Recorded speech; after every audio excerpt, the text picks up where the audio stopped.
Allons-y maintenant avec la notion d'arrangement. Donc, on a parlé de permutation où on prenait tous les éléments d'un ensemble. Maintenant, un arrangement, qu'est-ce que c'est? Ben, c'est un arrangement c'est une disposition dans laquelle on prend un certain nombre d'éléments. Donc, on ne les prend pas tous, on prend un certain nombre d'éléments, qu'on va utiliser la lettre R justement pour représenter ce nombre d'éléments, parmi un ensemble de n éléments. Donc, par exemple, j'en prends 5 parmi 10 éléments. J'en prends 2 parmi 18. Donc, on prend un certain nombre d'éléments parmi un ensemble d'éléments. Et on tient compte de l'ordre. Donc, généralement, un exemple très courant d'arrangement, ben, les mots de passe qu'on utilise sont des bons exemples d'arrangement. Donc, par exemple, on va choisir un certain nombre de nombres pour composer, par exemple, notre NIP de carte de guichet. Donc, si par exemple j'ai un NIP à 5 caractères, 5 chiffres, ben, je vais prendre 5 nombres parmi les chiffres disponibles de 0 à 9. Si par exemple je me crée un mot de passe alphanumérique là, par exemple, pour accéder à un compte Internet ou quelque chose comme ça, ben, je vais prendre certaines lettres parmi tous les lettres et tous les chiffres disponibles sur le clavier. Bon, si on ajoute des majuscules, des minuscules, des caractères spéciaux, donc on a encore un plus grand nombre d'arrangements possibles. Donc, justement, pour déterminer le nombre d'arrangements, il faut considérer est-ce que la répétition est permise ou si ce n'est pas le cas. Donc, parce que ça va changer pour déterminer le nombre d'arrangements possibles. Donc, c'est une situation avec remise ou sans remise. Alors, si c'est une situation avec remise, le nombre d'arrangements, ben, je vais prendre le nombre d'éléments dans mon ensemble, exposant ici mon nombre d'éléments choisis. Donc, le n, malgré que c'est écrit dans la définition d'en haut, donc le n, c'est mon nombre total d'éléments.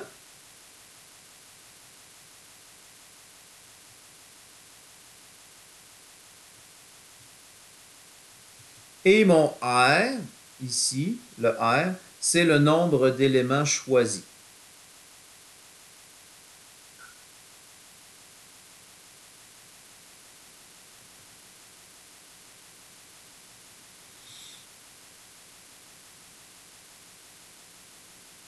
Donc, ici, le nombre d'éléments choisis ou pris, ça va être exposant notre R.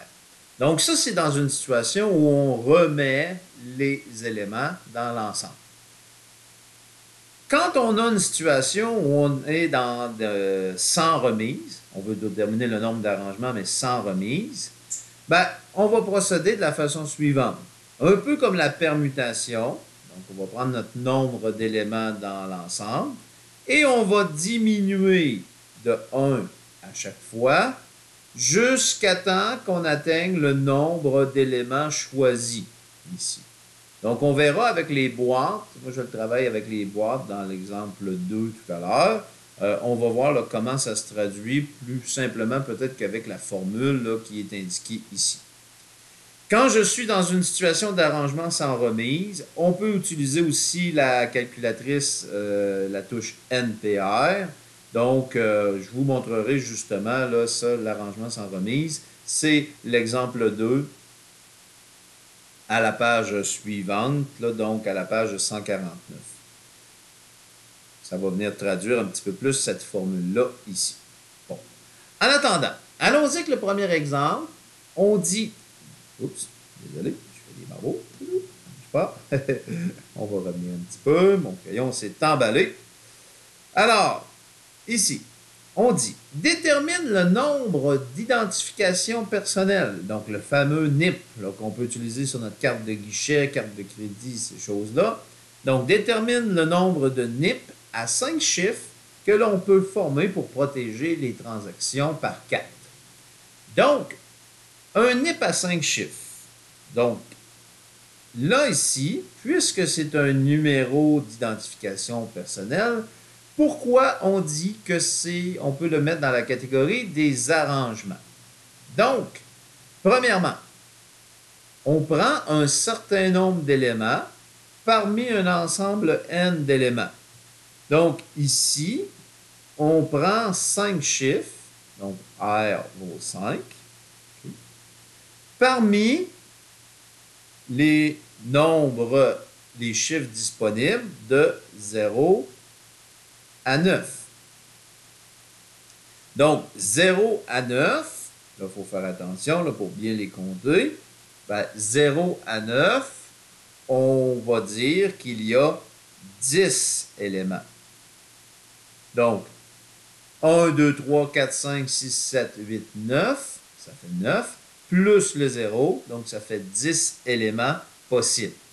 Donc, on prend 5 éléments parmi 10, donc c'est un arrangement, c'est sûr. Maintenant, on tient compte de l'ordre, bien sûr, parce que quand tu fais ton NIP sur le clavier au dépanneur ou au guichet, c'est important de tenir compte de l'ordre. Hein, l'ordre a de l'importance.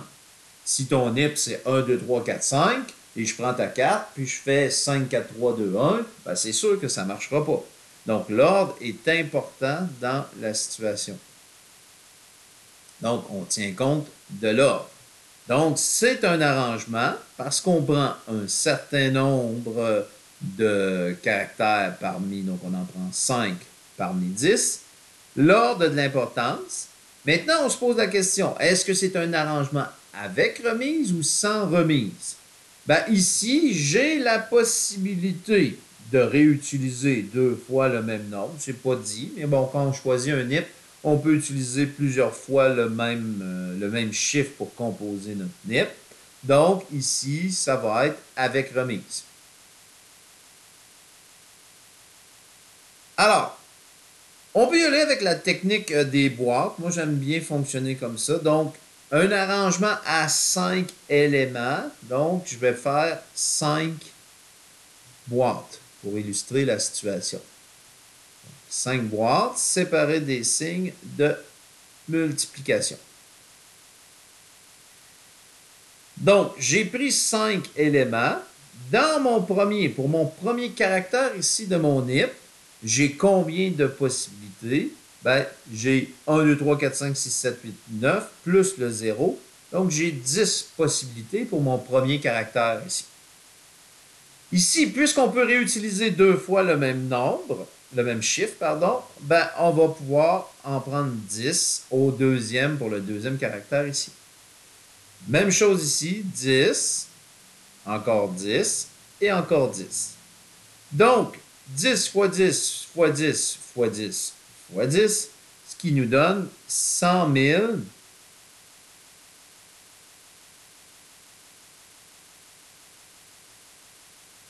J'ai pas mis mon 0 pour les lister comme il faut. On va juste les regrouper comme il faut pour que ça soit plus évident à l'œil. Donc, 100 000, comme c'est ici. Arrangement.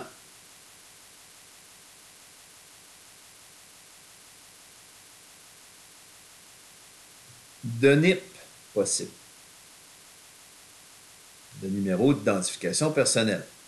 Donc, ce qui veut dire que si je prenais une carte de guichet, je trouve une carte de guichet, j'essayais un NIP au hasard, j'aurais une chance sur 100 000 d'accéder au compte, justement. Bon. Si je ne veux pas faire les boîtes comme ça, ben je peux aussi utiliser la formule ici pour déterminer mon nombre d'arrangements. Donc, mon nombre d'arrangements, c'est N exposant R. Donc, j'ai 10 éléments possibles. J'en choisis 5. Donc, 10 exposant 5. Si je calcule avec ma calculatrice, 10 exposant 5, comme ceci, ça fait encore une fois le fameux 100 000. Donc, comme ça, ici, arrangement de NIP possible.